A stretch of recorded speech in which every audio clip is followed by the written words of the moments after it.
8h23, dans 10 minutes, l'invité politique de Jean-Jacques Bourdin, ce sera Fabien Roussel. Et après, d'ailleurs, vous pourrez réagir à 0826 300 300 à tout ce qui a été dit, mais en même temps à nos questions du jour, à tous les sujets, l'interdiction de la baya à l'école, est-ce que Gabriel Attal a eu raison? Ou encore Gérald Darmanin, est-ce qu'il peut être entendu par les classes populaires, les classes modestes? Parce que il l'a dit la semaine dernière et il l'a redit ce week-end à Tourcoing, on a oublié beaucoup, et notamment en fait la gauche, mais pas que, ces classes populaires et ces classes modestes qui votent beaucoup pour les extrêmes. Est-ce qu'il peut être entendu? Est-ce qu'il a raison, Arlette Chabot? Je crois qu'il y a raison, parce qu'effectivement, il y a des classes populaires qui ont fait sécession aussi. La politique, ça les intéresse plus, ils n'écoutent pas, ils n'entendent pas, les responsables politiques ne leur parlent pas. Mais est-ce qu'il peut être entendu lui-même? Alors, lui, en tout cas, il vient de ce milieu. Il a une histoire personnelle, c'est vrai. Il a été maire de Tourcoing, donc il connaît les milieux populaires, il sait comment les gens vivent. Ils sont pas très nombreux chez les macronistes, parce que c'est plutôt des gens qui viennent de milieux où tout va bien. On se souvient des nouveaux élus il y a 6 ans à l'Assemblée nationale. Il y avait beaucoup de cadres, de chefs d'entreprise. L'électorat d'Emmanuel Macron, c'est des gens qui vont bien. Donc lui, il connaît Gérald Darmanin et il sait qu'il veut récupérer la droite populaire. Ça va se jouer là, de manière en 2027. Oui, et c'est vrai aussi pour la gauche. Regardez Fabien Roussel d'un côté, puisqu'il sera l'invité de Jean-Jacques Bourdin tout à l'heure, il va en parler. François Ruffin chez les Insoumis, ils ont compris que s'ils veulent récupérer un électorat populaire qui est parti chez Marine Le Pen, il va falloir parler du concret, de l'immigration, de la sécurité. Donc cela aussi, c'est la même préoccupation. Éric Revel, il peut être entendu, Gérald Darmanin, par les classes populaires, les classes modestes. Ma chère Arlette Chabot, pas vous, pas maintenant. Pas maintenant, avec l'expérience politique que vous avez, des commentaires et de l'analyse politique. Arlette Chabot, ça fait combien de temps que la classe politique essaie de récupérer les classes populaires? Ça fait combien d'années que la droite fait le coup? Je vais même vous dire, si vous remontez à Jacques Chirac et à sa fracture sociale, déjà à l'époque, il s'était dit, mais c'est bien sûr, la bonne idée, c'est de récupérer les classes populaires. Mais pardonnez-moi, Arlette, les classes populaires votent pour le Rassemblement national aujourd'hui.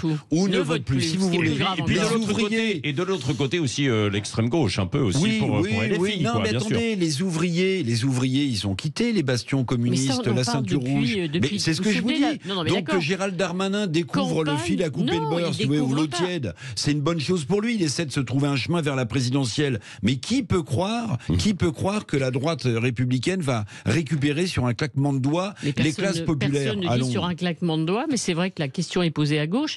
2002, la campagne de Lionel Jospin. Il y a un certain Pierre Mauroy, ça ne nous rajeunit pas, qui disait où sont partis les ouvriers, il n'y en a plus au Parti Socialiste. Non, il n'y en a plus au Parti Socialiste. Jacques Chirac a gagné sur la fracture sociale. Après, effectivement, il a sans doute déçu un électorat populaire, mais l'électorat populaire, il s'est retiré de la vie politique. Et puis d'abord, il y a de moins en moins d'ouvriers parce qu'on a vidé ce pays de ses industries, ma chère Arlette. Il y a de moins en moins d'ouvriers dans ce pays parce qu'on a vidé les industries de ce pays et on nous a vendu une mondialisation heureuse. On est en train d'essayer de réindustrialiser. Vous y croyez, vous, le spécialiste de l'économie? Je vais vous dire, je regardais en début d'année, alors peut-être qu'à quelques pouillèmes près, je vais avoir tort, mais vous savez, on a le même pourcentage d'industrie en France que la Grèce aujourd'hui. Vous vous rendez compte? Vous vous rendez compte? Alors, je n'ai rien contre nos amis grecs, mais on avait des fleurons dans ce pays, on avait des fleurons industriels. Vous savez, c'est la grande époque où des grands patrons expliquaient qu'on pouvait se passer d'usines dans ce pays. Écoutez, voilà. Donc le résultat, il est là. Et puis, n'oubliez pas une chose, c'est que Emmanuel Macron, président de la République, je le rappelais tout à l'heure dans ma chronique, avait promis des baisses d'impôts pour les classes moyennes. Vous savez, et pour l'instant, on explique du côté de l'Élysée que ces baisses d'impôts de 2 milliards d'euros n'interviendraient qu'à la fin du quinquennat. Donc, autrement dit, tout le monde fait des grandes... J'avais cru comprendre qu'il y en avait eu un peu il y a 2 ans pour les classes moyennes. Oui, enfin, vrai ou pas? Je ne veux pas défendre forcément, mais... Ce que je veux dire, c'est que le président de la République, il a fait une annonce forte, vous vous en souvenez, en avril. Je vais baisser les impôts des classes moyennes de 2 milliards d'euros. Et là, on apprend en fait depuis quelques semaines que ces baisses d'impôts pour les classes moyennes, elles n'interviendraient qu'à la fin de son quinquennat. Mais qui peut croire dans ces promesses? Donc c'est bien ce que fait Gérald Darmanin à titre personnel. Il fait de la communication, il essaie de se positionner, ma chère Arlette, pour 2027, mais qui peut y croire? Ça aura peut-être le mérite justement aussi de recentrer un petit peu les débats politiques pour s'intéresser aux classes populaires majoritaires en France, quoi, qui se posent des questions. Au fond la vraie situation, et ça pour le coup, Gérald Darmanin, c'est rare que je dise beaucoup de choses aimables sur Gérald Darmanin, le ministre de l'Intérieur, mais là c'est vrai, c'est les gens qui travaillent et qui n'y arrivent pas. C'est le même problème qui est posé depuis la révolte des Gilets jaunes. Vous travaillez, vous avez un emploi, vous vous défoncez, c'est dur, et à la fin, vous n'y arrivez pas. Donc il y a un vrai problème, et il a dit sur les salaires. Alors je trouve que quelqu'un qui est membre de la majorité macroniste, on se préoccupe plus des patrons que des salariés, disent aujourd'hui les salaires, ça va pas, il faut changer les choses. Même si Elisabeth Borne dit elle aussi, on va faire pression sur les patrons, je trouve que c'est des sujets qu'il faut mettre sur la table pour tout le monde. Et de même à gauche, dire qu'au fond, LFI qui a son électorat dans les banlieues, avec un certain électorat, on le connaît, a oublié la classe ouvrière.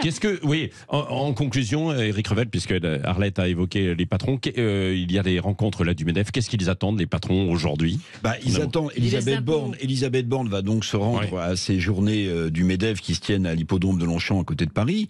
Je pense qu'elle va avoir un accueil un peu froid, parce que je vous rappelle que là, parce que là aussi, il faut se souvenir d'une chose, c'est que Emmanuel Macron avait montré du doigt le fait que les impôts de production qui pèsent sur la compétitivité des entreprises françaises allaient être supprimés. On leur avait dit en 2023. Vous pouvez considérer qu'on fait trop de cadeaux aux entreprises, j'en sais rien.